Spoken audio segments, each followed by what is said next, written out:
Hey guys, I'm Jordy, and this is your guide to the spirit-wielding master of the voodoo elements, Gara'Jal, the Spiritbinder.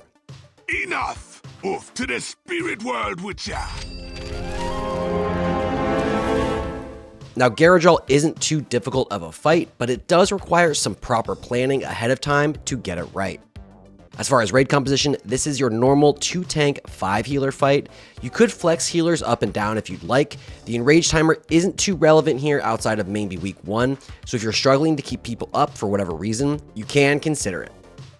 Alright, Gara'Jal is a 2-phase fight. The first, you're juggling totems and a spirit realm similar to Calicos from Sunwell Plateau, while the second phase locks in whatever adds that you have left and ramps up his damage in a final burn window that you'll need to survive to finish him off.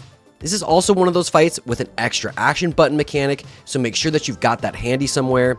I've linked the macro that I use below, but you can also keybind it specifically in the stock Blizzard keybinds if you want to go that route. Okay, first let's talk about his big mechanic. Every 20 seconds or so, Gara'Jal will summon a spirit totem. On Heroic 25, these have about 760,000 HP, and they don't do anything themselves, but have a small purple circle around them denoting their radius.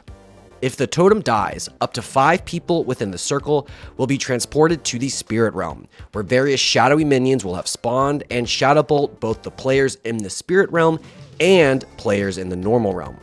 When players appear in the Spirit Realm, they are dropped to 30% of their normal HP and get a debuff called Crossed Over. After 30 seconds, if you're still in the Spirit Realm, you will die. But in order to leave it, you need to be healed up over 90% HP. Once that happens, you then get an ability on your extra action button called Return Soul, yoinking you out of the Spirit Realm and back with the rest of your raid. Now, complicating this is a debuff Gara'Jal puts out on 5 players at a time called Voodoo Doll. This will always target the current tank and 4 other random players, not in the Spirit Realm, linking their damage taken. What this means is that every time Gara'Jal melees the tank, the other 4 players will also take a big hit. This isn't so bad in the beginning of the fight, but over time you may find the shadowy minions who have started to stack up in number are blasting people, and you'll see your HP spike up and down a bit if you've got this on you.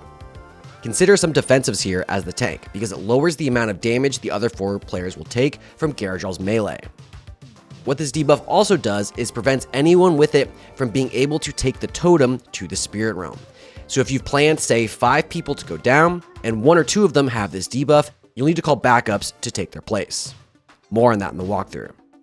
Okay, other than that, there is one other thing complicating the Spirit Realm. Every 70 seconds or so, the tank will get hit with Banishment, upon the expiration of which will force the tank into the Spirit Realm. From here, the tank is bound into the Spirit Realm by 3 Severer of Souls, larger floating voodoo mask mobs that spawn at 3 specific locations in the room. You can see them at the world markers here. The people who are sent down, other than the tank, can see 2 of the 3 of these, but the tank, who was banished, is the only player who can target and see the 3rd, and it's random which of the 3 it is. Communication can help here, but there is a little trick that helps identify the one only the tank can see, and must DPS down by themselves, is the one with the small red hands, as seen here. The other 2 don't have this feature, so if you look closely, you don't even have to talk here, just identify the one with the hands and blast it ASAP. The ghost teams should work to kill the other large Severers first, then clean up as many other mobs as they can before returning to the normal realm and continuing the fight. Upon leaving the Spirit World, players are debuffed with Frail Soul, making them unable to be sent back down for 30 seconds.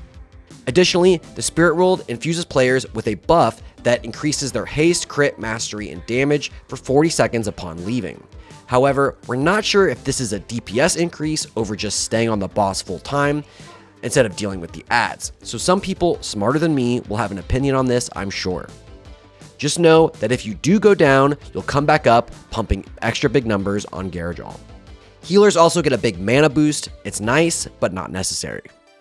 The last mechanic you'll see on Gara'Jal is a frenzy that he does at 20%, gaining 50% melee haste and doing 25% extra damage per hit. At this point, he'll also stop spawning totems, so players are locked in with whatever remaining spirits are in the Spirit Realm and must kill Gara'Jal before they are overrun by their shadow bolts. Okay, that's all the mechanics. Let's see how it plays out in the walkthrough. Now there are two strategies for this fight, both dealing with how we organize the teams that go down into the Spirit Realm. The first and arguably easier one is selecting two teams of 5 players, 4 DPS and 1 healer each, and having them alternate every few totems to go down, killing as many ghosts as they can while the healer pumps heals into them quickly so they can return to the fight, and keeping the Spirit Realm relatively clear of shadow bolting baddies for the rest of your raid. If one of these players gets voodoo dolled, plan to have a couple backups to take their place. We like to send a team down every 3rd or 4th totem, as doing it every totem is just too fast to be effective use of your time, as the ghosts haven't stacked up in enough numbers to really be worth it. So team 1 goes down around the 4th totem, they get healed up, and they help the tank out if he's down there, and then return where the team 2 will be prepped to go. They move to the totem and kill it, clear whatever ghosts there are there, and then return. We swap back and forth until about 25%, where we'll do our best to clear the room of ghosts one last time and then push the boss to 20%, where the raid will then burn down Gara'Jal quickly and take him out.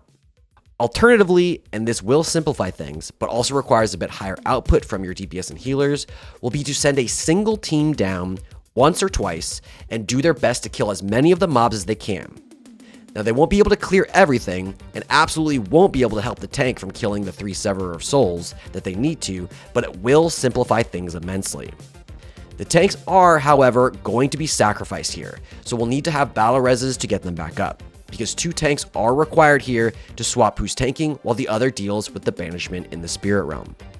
Now, as you approach 20%, you'll want to send your last team down, clear the ghosts, and then pop everything that you've got left and push him into the frenzy and finish him off. Raid cooldowns here are super important.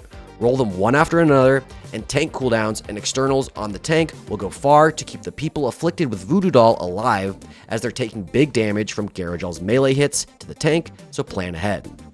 If you were able to survive the Voodoo Dolls, the Spirit Realm, and the onslaught of damage from the final 20%, Gara'Jal should go down and you're halfway done with Mogu'shan Vaults. Congratulations. Okay, let's talk about some tank tips. This fight is all about managing your damage taken through cooldowns and doing your best to take out those Severer of Souls in the Spirit Realm.